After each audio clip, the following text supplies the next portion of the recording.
week on Ebert and Roeper, hobbits come to life in The Lord of the Rings, The Fellowship of the Ring. Also, Billy Bob Thornton and Halle Berry get involved in Monsters Ball.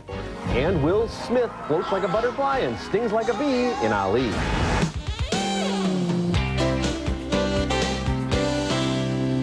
Sauron needs only this ring to cover all the lands in darkness. What must I do?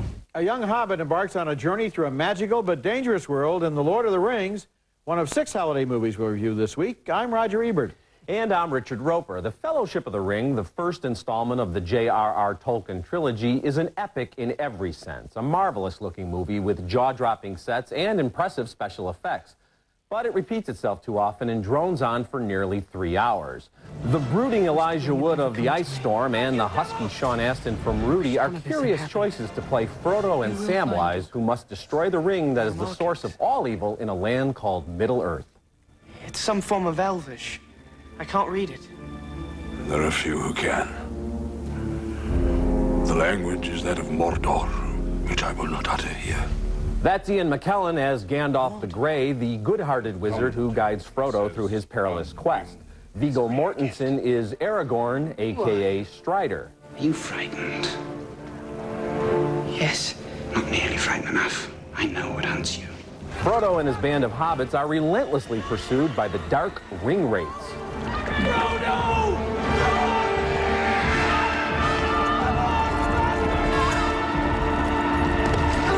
Tolkien's Lord of the Rings books have enchanted tens of millions of readers. But as a movie, The Fellowship of the Ring gets bogged down under the weight of all those mystical speeches and self-consciously quirky characters. You've got 9 members of the Fellowship, dueling wizards. You've got an elf princess played by Liv Tyler, an elf queen played by Cate Blanchett. Just too many characters for me to care about. On and on it goes, only to reach an abrupt non-ending straight out of a Saturday afternoon serial. So you're giving it a thumbs down? I'm giving it thumbs down.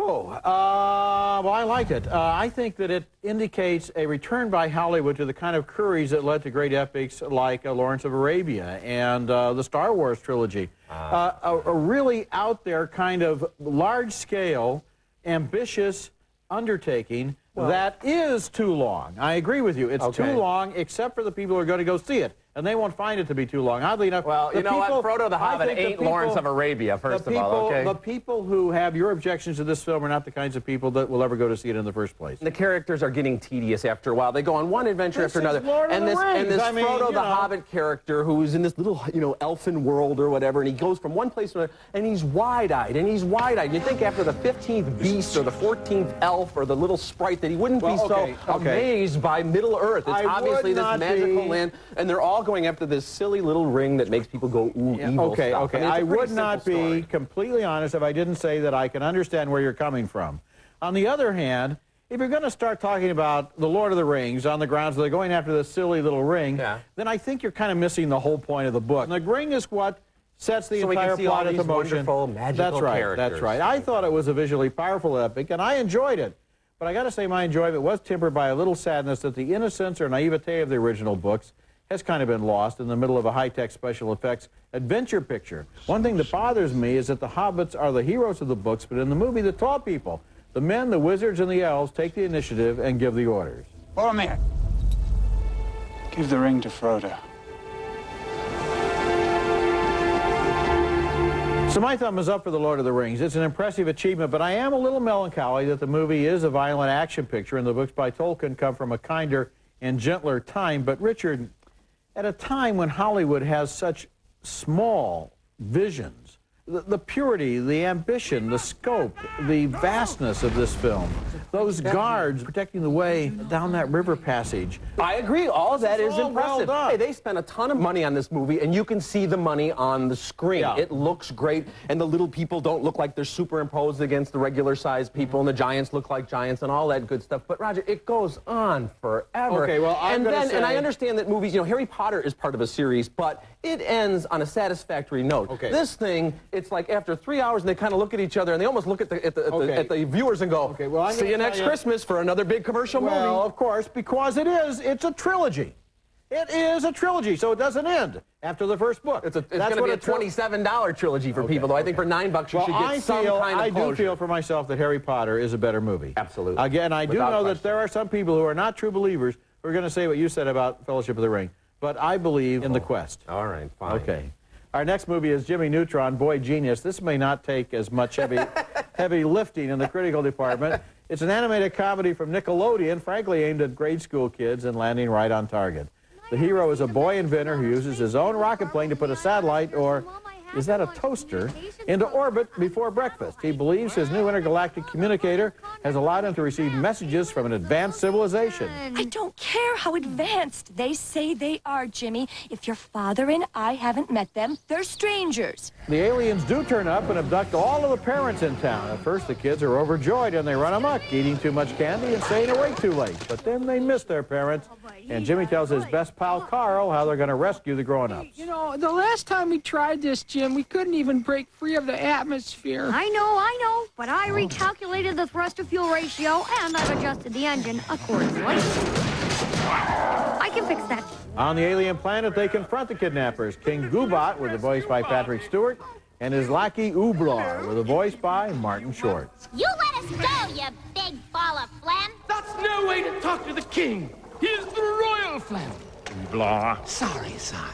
A lifetime devoted to the study of the cinema, and I'm analyzing Goobot and Ooblar. Yes, you are. Jimmy Neutron, Boy Genius, is not the kind of animated film like Monsters, Inc. or Shrek that contains a lot of satirical asides and those little in-jokes that entertain the adults. I think this movie is really meant for the kids, but it has a bright and vintage visual style. I like the way they convert amusement rides into spaceships and build a campfire on an asteroid and then kind of make fun of Blair Witch. And adults who appreciate the art of movie animation may enjoy the look of this film, which makes Jimmy's inventions look like Rube Goldberg times 10. If the kids have seen Harry Potter and they're too young for the more intense Lord of the Rings, Jimmy Neutron is a good choice over the holidays. Yeah, I'll give it a thumbs down. I don't have any animosity toward the film, but I just thought when they went into the outer space adventure, it just got so silly, and it didn't really go anywhere, and it just kind of lay dead there. I like the opening stuff, and I like the little interaction between the kids at school and the bully and the, you know, the kind of nerdy best friend, and I like the stuff among the kids. As soon as they left the planet, though, I just thought, oh, they could, you know, it's kind of uninspired, I thought. Oddly enough, the sight of those spaceships made out of amusement rides, going across the field of stars, the Ferris wheel, and the octopus ride in intergalactic space was kind of, I don't know, kind of wonderful. I thought the kind of simplistic animation was really brought out in those scenes, and it was better just to keep it at home. So I gave it kind of a, you know, it's okay for little kids, but I'm giving it thumbs down. Okay. Okay, coming up later in the show, Tim Allen regains his self-respect in Joe Somebody. Yeah! And coming up next, Will Smith takes on his biggest role yet in Ali. Rumble, young man, rumble! Ah!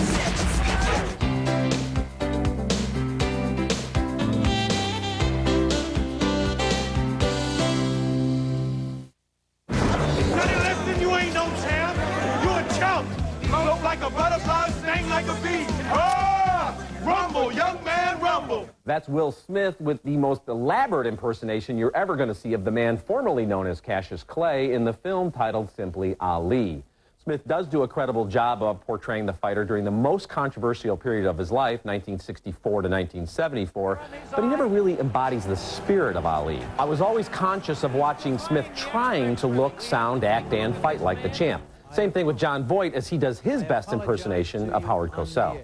You really went to law school? Yes, Muhammad, and to think I gave up a lucrative practice for the likes of you. I'm the best thing ever happened to you, Cosell. Without me, you'd be a tall white man with a microphone in his mouth. And without me, you'd be a mouth. There is a lively spirit in those Cosell-Ali exchanges, but Ali in his prime was mostly a one-man show. He didn't have conversations, he delivered sermons.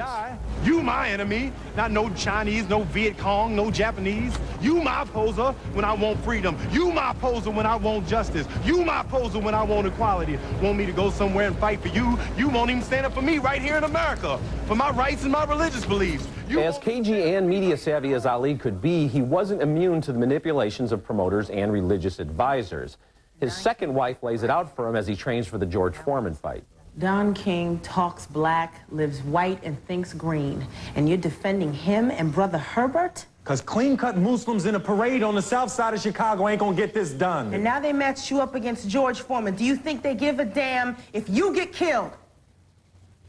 The film's final segment chronicles the aging Ali's shocking upset of the seemingly indestructible George Foreman in the famous Rumble in the Jungle. And director Michael Mann gets all the details just right.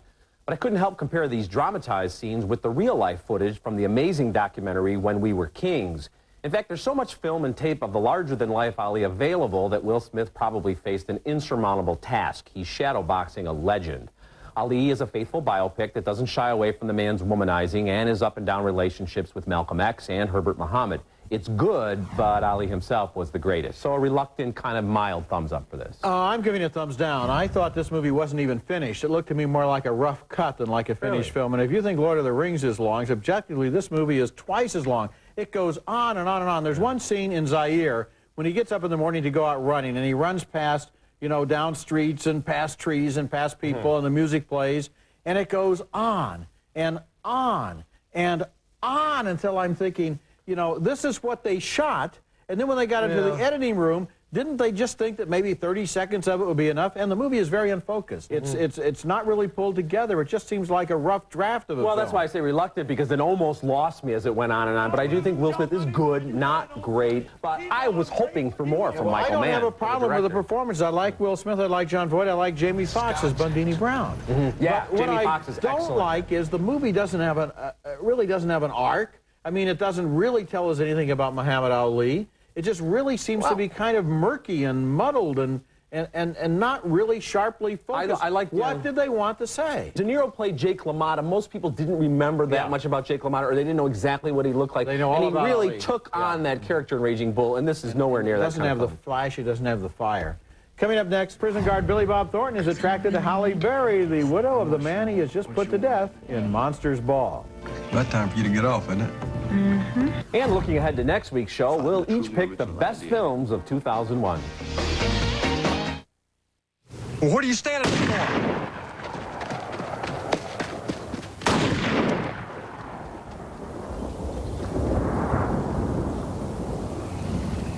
As Monsters Ball opens, Hank Grotowski, a racist prison guard played by Billy Bob Thornton, chases away a couple of black kids while his son and his father look on.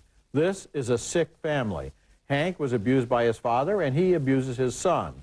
All three men have worked at the prison where Hank and his son supervised the execution of a black man. And soon after that, Hank meets the executed man's widow and begins a shy, inhibited courtship.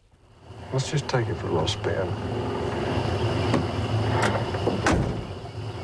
Come on. I ain't even got my shoes on. That's Halle Berry, who is absolutely superb as Letitia. She has problems of her own. She drinks too much, she's about to be evicted, and she's distraught because of a death in her family. But meeting Hank gives her a kind of hope, and she brings him a present. Home alone when she arrives at the house is Hank's father, a virulent racist. Who are you? You just walked in my house? My bad. I thought... Hank?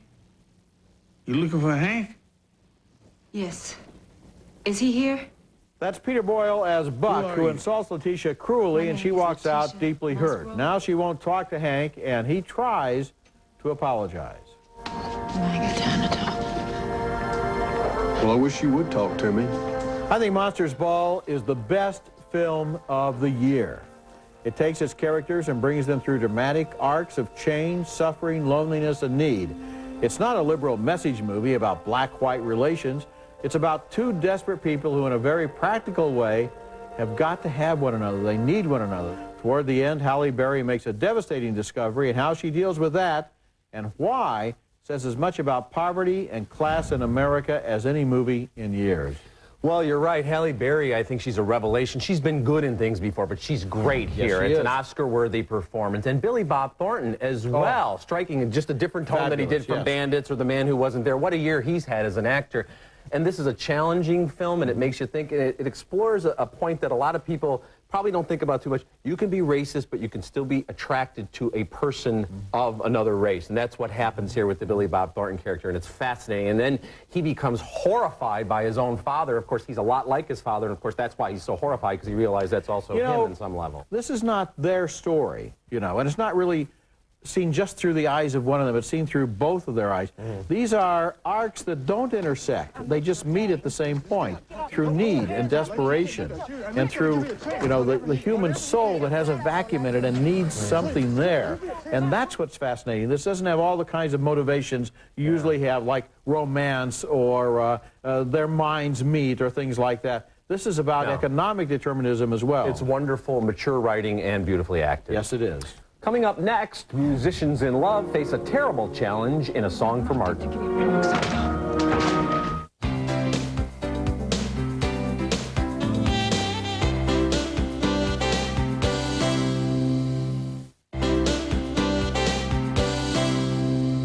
Our next movie is A Song for Martin, directed by the acclaimed Swedish filmmaker Billy August. As it opens, a renowned symphony conductor and his first violinist begin to acknowledge the powerful mutual attraction that will forever change their lives. Sven Wollter is the intimidating and charming Martin who falls hard for Barbara, played with great depth by the late Vivica Seldahl. To the consternation of their friends and grown children, Barbara and Martin abandon their marriages and commit to this powerful and consuming romance. Martin, för helvete, jag glömde kulturministern. Låt mig slippa detta, du lovade. Jag vet, men för fan den viktigaste. Dessutom är det så klokt att spela första fiolen. Martin and Barbara settle into an idyllic partnership, but Barbara becomes worried when Martin shows signs of slowing down. Soon, Martin's forgetfulness is diagnosed as something much more serious, Alzheimer's. The descent is rapid and heartbreaking. Martin, titta här vad jag hittar i soptunnan. Alla korstämmorna helt förstörda. 3 dagars arbete till ingen nytta. Men jag vet att du inte kan rå för det. Jag vet att du inte har slängt dem i flit. Martin and Barbara are fully realized characters, and their romance is intriguing, if a bit rushed. But Martin is diagnosed very early in their marriage, and their lack of shared history lessens the impact of his tragedy. Now contrast that with the recently released Iris, where Alzheimer's shatters a 4-decade relationship. My other big complaint is with Barbara's behavior. On at least 5 occasions, she places Martin in situations bound to end in humiliating fashion. A Song for Martin is well acted. I thought the score was beautiful, but I'm giving it thumbs down due to the endlessly repetitive scenes of embarrassment. There's got to be a more graceful way of portraying the devastation of this disease. Whoa, I think this is a great movie, and I think it's a rebuke of Iris, which I was very offended by, as you probably remember. Yeah, this is a movie that really deals with Alzheimer's. It really deals with it. It deals with how hard it is, and how hard it is when you're alone with the other person, and when you have to see a person that you loved and they're not there anymore. This is the real movie about Alzheimer's and not Iris. Well, I'm not saying that it's not accurate in portraying it, but I was really just, you want to talk about offended, she keeps, she puts him in public situations where she knows. Well. No, she doesn't but, know. Okay, she the doesn't first know. or second time she might not know. The third or fourth time after he nearly drowns with her, and after they have a humiliation at the concert, and then she brings him to a restaurant. All of those things. And then she brings him to a restaurant, and you know, and you're cringing because you're going, my God, they're going to humiliate him again. That's not love. That's a stubborn denial of their circumstances. Anyone who has ever had to deal with Alzheimer's is going to look at this movie and just weep. It's so well, the acting is great, I will say that. Coming up next, Tim Allen undertakes some personal improvement in Joe Somebody.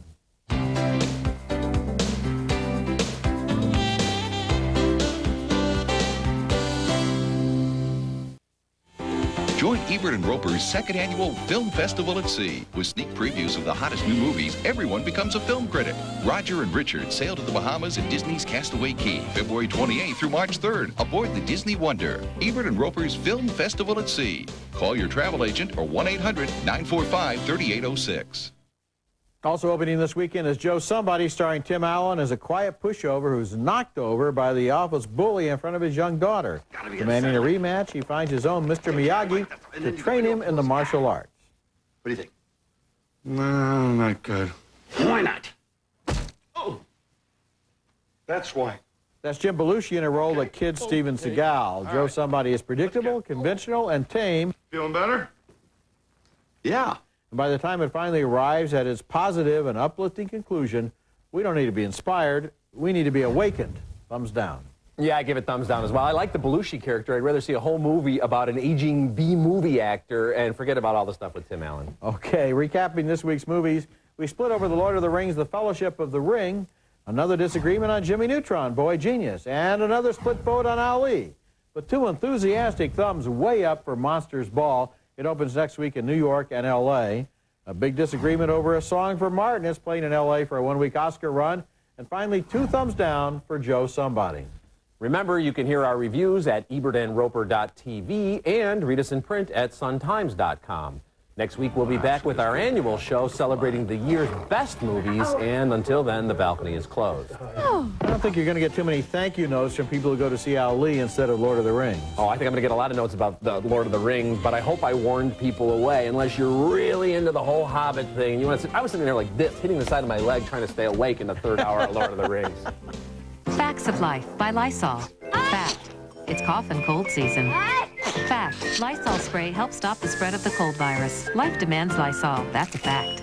Christy lost 84 pounds in 12 weeks with clinically proven Zinedrin. Zinedrin is the #1 selling diet supplement in America because it works. Available at GNC.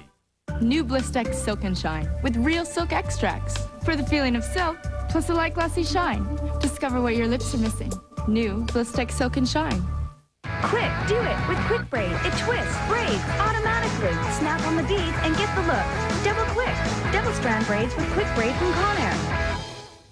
Closed captioning for Ebert and Roeper is brought to you by